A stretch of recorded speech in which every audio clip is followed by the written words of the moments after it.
Hey there, fellas, put the kids to bed, cause today we're gonna tell you about the opportunity of a lifetime. We know you're used to getting spoon-fed some lame anomaly by the squares at SCP Explained, but don't worry, we gave them the night off. It's just you and me. Allow me to introduce myself. I'm the proprietor of a certain specialty gentlemen's club that caters to, well, let's say discerning clientele. You wanna know my name? What are you, a cop? Get out of my face. Anyway, believe me when I say the operations of my totally legitimate business are deeply tied to the activities of some of the narcs at the SCP Foundation. There are plenty of so-called scary SCPs or awesome SCPs or, God forbid, wholesome SCPs. But I don't care about any of that. The real question is, what SCPs are the hottest? And I don't mean hot as in literally physically hot, you dangus. Like SCP-001, the Gate Guardian, and his crazy solar sword. Though I wish my bounce had one of those, it'd be nice to chop a freeloaders in half, what do you call it, the atomic level or what have you? I'm talking about SCPs that are total smoke shows. And no, I'm not talking about SCP-3792, an aerosol can full of black smoke that forms humanoid figures. But hey, if you're into that, I can see what I can do. I'm talking about the kinds of SCPs that they put an adult content warning in front of. Like SCP-1470, a literal sex and fertility goddess. Lovely woman, by the way. We worked together briefly in the 60s, but that's a story for another day. Maybe you're more on the furry side of the equation with SCP-1471, and you download Mal-O version 1.00 like it's Tinder because you want an appearance from SCP-1471-A. If you have a thing for silver foxes, maybe SCP-106 telling you a few of his war stories might be a good way to pass the time. And if you have a thing for literal foxes, SCP-953, the polymorphic humanoid, might be up your alley. Sure, she might trick you into killing your friends and eating your own organs, but ain't she gorgeous? And maybe even thinking about the Scarlet King and his big, hunky suit of armor makes you blush as red as blood he loves spilling. Look, I ain't here to judge. We are like a bad boy, and it doesn't get much better than an interdimensional tyrant who wants to destroy the whole multiverse. If any of this got you feeling a little hot under the collar, and you've confirmed already that you're not just experiencing a fever from a rapidly progressing SCP-008 infection, then my classy little joint might be the perfect recreational establishment for you. Of course, we work on a kind of honor system here, so I'll tell you about all this on the down low, as long as you promise to keep it to yourself, capiche? Cause if you double-cross me on this one, some broken thumbs and pried-off kneecaps will feel like a free vacation from what I'll do to you. If you want to find us, head on down to East St. Louis, corner of Redacted Street and Redacted Avenue. We're pretty easy to recognize. From the outside, we look like a single-story brick building with real pretty colors. Come over to the west side of the building on Saturday at 2 a.m. and buddy boy, we will give you the time of your life. You'll know it's time for the fun to begin when my boy Big Mike exits the building and starts setting up the signs. One will be a sandwich board with a schedule of the night's entertainment. The other is my pride and joy, the big neon beauty on the side of the building reading Exotic Girls, or equivalent. Welcome to the Multiverse Strip Club. You make your way in with a few $100 and trust me, you're never gonna wanna leave. Though, full disclosure, we will boot you out on your ass if you decide to linger after 3:30 when the show ends. If you're still alive at that point. Did I just say alive? No, I didn't. You're just hearing things. You should really speak to a professional about that. Look, I'm not gonna treat you like a schmuck.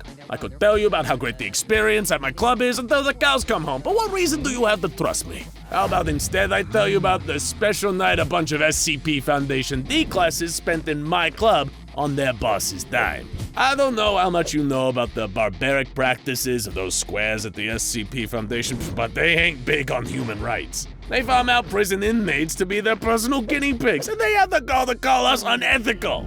Being a D-class is a thankless job. They get sacrificed to monsters on the reg and put in needlessly dangerous situations. Hell, if 106 escapes, one of them gets put in a femur breaking machine, so their screams of pain lure him back. If anyone deserves a night of sexy fun in my club, it was these three guys. Here even a Class D becomes a VIP, and believe me, we hire our fair share of double D-class personnel here too, and we treat them right if you know what I mean. The D-classes waited outside the club for Big Mike to come let them in, then paid the door charge with their Foundation moolah. Those jerks at the SCP Foundation made them all bring in notebooks and pens to document everything they saw. Talk about adding insult to injury. You can't enjoy a night out if your head is stuck in a stupid notebook the whole time. You want your head stuck between a pair of Wait, this is a family show? Ask your mom about that. Stay in school, kids. Needless to say, when those D classes got inside, they were real impressed with what they saw. Our establishment may not look like much on the outside, but on the inside, baby, we got it all.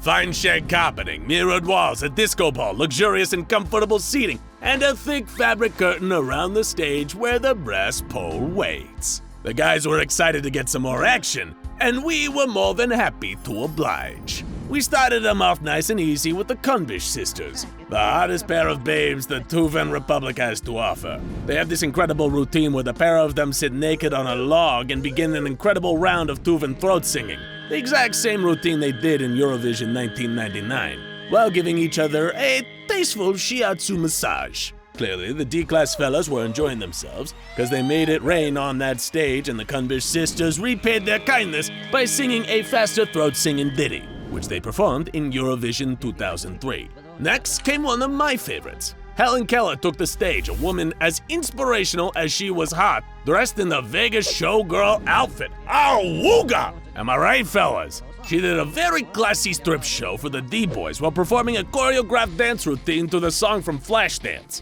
When the guys made it rain, she put a pause on the dance routine and decided to recite some poetry, which moved the boys to tears and also led them to making it rain a little more on old Helen. We figured by this point the boys were a little more acclimated to our special brand of sensual entertainment. That's when we decided they were ready for the entertainment stylings of the fantastic Zippy and Trainer. If you thought the Kunbish sisters were a dynamic duo, then buddy, you ain't seen nothing yet. It's a lady and a live orangutan. Oh, and the lady has no head and also advanced necrotizing fasciitis. Fun fact, that's a flesh-eating disease. But don't let that put you off. They don't call her the Fantastic Zippy for nothing. Trainer, the orangutan, gives the Fantastic Zippy verbal commands to hit the pole and do her routine. Sure, some parts of her might fall off in the process, but that's only because she puts so much energy into it. When one of the D-classes threw her $5 bill, she slipped it into her exposed trachea, and the trainer ordered her backstage, finishing a routine that the surviving D-classes would never forget. Did I just say surviving? No, I didn't. You're just imagining things. Come on, let's move on. We decided after giving them a performer with no head to make sure the next performance had a little more bite. We released the girls, which is to say 4 Velociraptors in perfectly tailored Japanese maid outfits. They took to the stage with plenty of growling and snarling. The D-classes admittedly started to look a little fearful, but I've always thought of fear as the greatest aphrodisiac. I can only imagine that's why 2 of the 3 D-classes decided to throw literally all of their money at the stage for these 4 very special gals. The other D-class split the rest of his money between the trio as the Raptors left, bringing their spicy performance to an end. Still, I think maybe these Raptor gals have a future in more mainstream entertainment, especially if they cross over with the SCP Foundation. Maybe we'll call it Dr. Kondraki's Raptor Maids. I don't know, we'll workshop the title. Give suggestions in the comments. Next, we prove to these D-classes that we can also stay up with the times and provide the cutting-edge and sleek, modern, erogenous technology. We did this with erotic_performance.exe, a program that runs on the incredibly advanced Gateway 2000 computer and monitor running a Fenstra 98 operating system. It hit those boys with a series of equations and 3D graphical representations that would surely drive any hot-blooded fellas totally wild. In the end, they inserted a $5 bill into the computer's floppy disk drive, and we moved them on to the next performance. The Council of Libidinous Elders were brought in next to switch things up. What, you've never heard of a Council of Libidinous Elders? Then you haven't lived, my friend. Each one is a levitating gelatinous mass filled with membranous fibers with powerful telepathic erotic abilities. They sent mental transmissions directly into the brains of those lucky D-classes, leading to feelings of brain pain, mild acute tinnitus, and most importantly of all, overwhelming physical stimulation, baby! We only had 2 performances left for them at this point. The first was a little number we like to call serial number 223244-09P. Okay, we lied. The number wasn't that little. This babe was all legs. Literally, she was just a pair of mechanical legs attached to an engine powered by pure ambergris. When the ambergris is poured in, she starts the most elegant river dance you ever did see. And for you Crush fans out there, we even put plates full of beetles underneath the legs so she can smash them all up. Oh, the D-classes, they loved it. until the pungent musk of the crushed beetles made them feel a little nauseous. That's what love smells like. And for our most awaited performance of the night, we brought in a special performer. The Foundation dweebs call him SCP-1093, but I call him something else that I'm not allowed to tell you. He's a handsome dude wearing a sumo-style mawashi with a head so bright you literally can't see. It's a highly radioactive ball of pure light. And the version of him in my club also came with a big, sexy, ornate stone ceremonial knife. He leaped into the crowd and wrestled one of the D-classes before using the knife to remove their organs in a horrifying ritual sacrifice. Did I say that? No. You're just imagining things. Don't just hear about it happening to other people. Come on down to the Multiverse Strip Club.